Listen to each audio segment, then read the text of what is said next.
Mizuno has started 2026 off with a bang, being one of the first manufacturers to not just have clubs being leaked in photos and everything like that, but actually dropping some bombs. Irons from the Mizuno Pro M-13s and the M-15s over to the fairway woods and the hybrids in the Mizuno JPX One lineup. They're looking really good. Mizuno, props to you guys starting the year off right. I'm impressed and I'm liking what I'm seeing. So let's take a look. This is going to be an overview. I have not hit any of these clubs. Unfortunately, they are not in any golf stores near me currently, but I will definitely be testing these out. But wanted to give you guys kind of a dive, who these clubs are for, what to be looking for, price points, and everything like that. So let's get into the video. Keep in mind, this video is not like a full spec list. We're not going to go over like loft lies and all those different things. It's more just kind of giving you guys a summary of what these clubs are replacing, where they stand in the current Mizuno lineup, and are they something that maybe you should even consider, go try getting fit for? Just kind of an overview. First, let's talk about the Mizuno irons. I think that these new M-series irons are absolutely sleek. They're going away from the Mizuno Pro 241, 243, 245 setup. They're going to go with the S1, the S3, and then we're going to go into the M-13s and the M-15s. That's going to be their new Mizuno Pro signature and modern lineup that they're doing. I think that they look super good. They really did refine the design of the M-15s as well as the M-13s, but the Mizuno Pro 243s kind of sat in a weird place. I did have those in the bag for a little bit, but they were just a little too much of a player's iron for me. But the weird thing about the Mizuno Pro 243s is they're not supposed to be like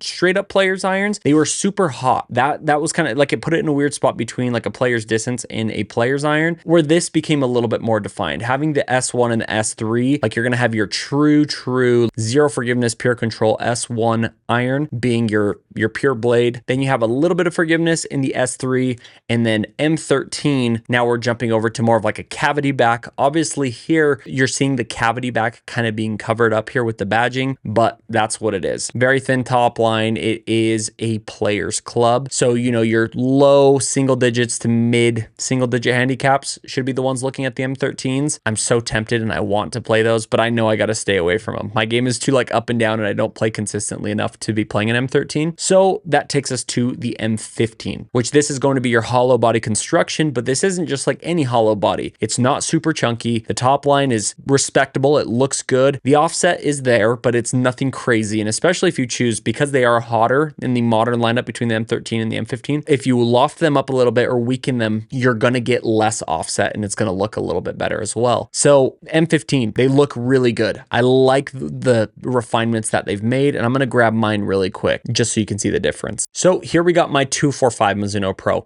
And it's a good looking club. Like, it really looks super clean, nothing crazy. One thing that I do like that the new M15 is getting is that they are getting less bounce. We're going from like 10 degrees of bounce here, which if you chose to de-loft this guy, you'd be introducing a lot of bounce here on the back half, where you're going to be getting about 5 to 6 degrees, I believe, of bounce here on the M15. So if you choose to de-loft it, you're not going to have a ton of bounce here on the trail end of the sole, just, you know, causing a lot of turf interaction that doesn't feel very good. But I love the refinements that they did. Kind of have this like V shape here in the hollow body. You can tell that there's some hidden construction there, but in the new M15, having that more come straight across, and I feel like it's just hiding the hollow body design a little bit better and that open cavity in the club. One thing that I really love about these irons is that they are basically making them a combo set. You are basically changing the configuration and the internal component and makeup of the club to fit, to make it more easier to hit in the top end of the bag. Your longer irons, they're going to have a lot of tungsten weight low in the face to help you launch it. And then as you get lower into the set, they're going to remove that tungsten and just make it an easier club, since you don't really need the help to get it up since you have the loft. There's a lot of really great things that I'm loving to see.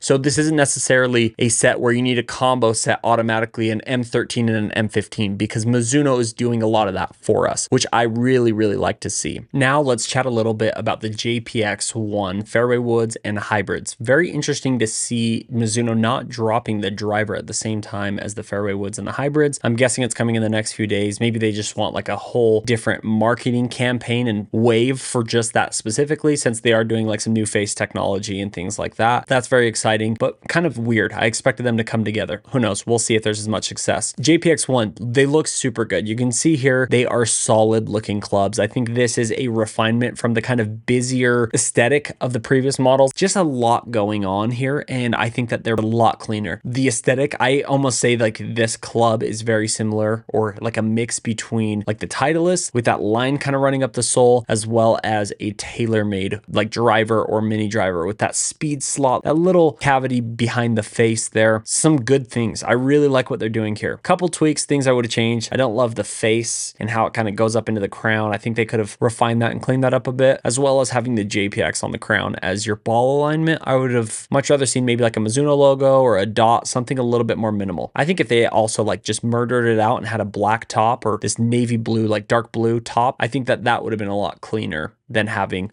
the JPX across the top. Overall, I think it's good. I think what they're doing, they're making a step in the right direction. It's going to be tough to get a market share with, you know, Callaway, TaylorMade, and so many of these other brands doing amazing woods. But hey, you got to take a crack at it. You got to put your best foot forward. And I commend them for coming out with a solid looking product. Another thing that I would like to note is that these are going to be significantly cheaper than a lot of the other ones. $50 to $100 cheaper. I believe the $279 price tag is going to be for the hybrids, and then about a $349.99 for the fairway woods. So pretty okay pricing. I know it's still pricey, but that's golf clubs at this point. But it's exciting to see still a very quality manufacturer that makes great clubs coming out with some pretty solid stuff in the fairway woods and not just the irons like, you know, Mizuno is renowned for. But super interesting. Very excited there as well. Now, this is for those people that already have maybe the Mizuno Pro 243s or the 245s like I do. Is there enough right now to make that jump? Because this is something I've been talking about so much, how much I love my 245s, and I don't really feel like there's a need to change. But recently I went and hit the Titleist T150s. These ones I haven't hit yet, the M-15s, but man, they look good. People are saying a lot of great things about these. I'm thinking if I get the M-15s and de-loft them a little bit, that could really be a look that I'm liking. The reason being is I have a little bit of offset, and I naturally tend to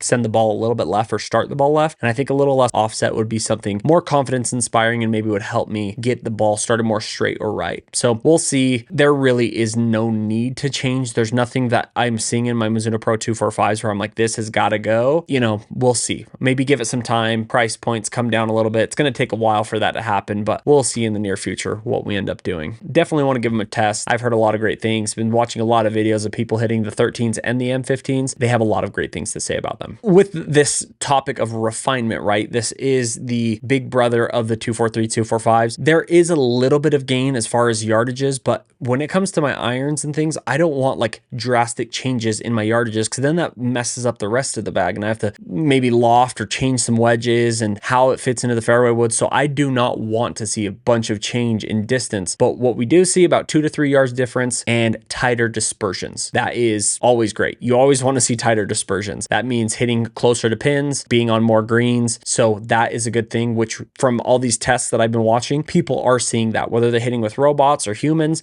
they are seeing tighter dispersion in the newer M15 and M13 models from the 243 and 245. So that's great news. If you're enjoying this video, make sure to hit that like button, subscribe to the channel. We will be making a lot more content just like this one, reviewing new golf clubs, all kinds of things, all things golf news, on-course content. We do all kinds of things. Make sure to subscribe, like the video, and hit that bell button so you can notify the next time we drop any videos. And again, if you have any questions, leave them in the comments. I'd love to reply and even make videos based off of your guys' questions in the comments. So I really do appreciate the support. Let's get back to the video. Is it worth upgrading to these? I think that they're an amazing club. I haven't hit them yet, but from what I've seen, they are a real contender, and a lot of people are going to be excited, whether you're a low handicap trying to fit into like an M13, or if you know you're around like a 10-ish handicap up to maybe a 15, a lot more people are going to be able to fit into the M15s, being that hollow body design with that forgiveness built in this kind of built-in combo set. It's just a great offering for Mizuno. A really good set of irons. They are quite pricey though, coming in at about $1,600, but that is the price for premium irons, and Mizuno definitely is a premium iron. That's what you're getting from them. So I'm very interested, excited to give these a test. Let me know what you guys think in the comments. Would you be interested to try these? Would you give them a try, or are you just like totally not on the radar? You got a different set of irons, or you're just good to go? I'm curious to hear what you guys have to say in the comments. As far as release dates go, for the Mizuno One fairway woods and hybrids, we can expect like a January 22nd is what I'm seeing. And then when it comes to the irons, I've already seen a lot of people talking about already getting fit for them and putting in custom orders. I had somebody in my comments, I'll put the comment here. They were saying that they were able to get, I think it was in Pennsylvania. Yeah, in the PA, they were already fit. They've already put in the custom order.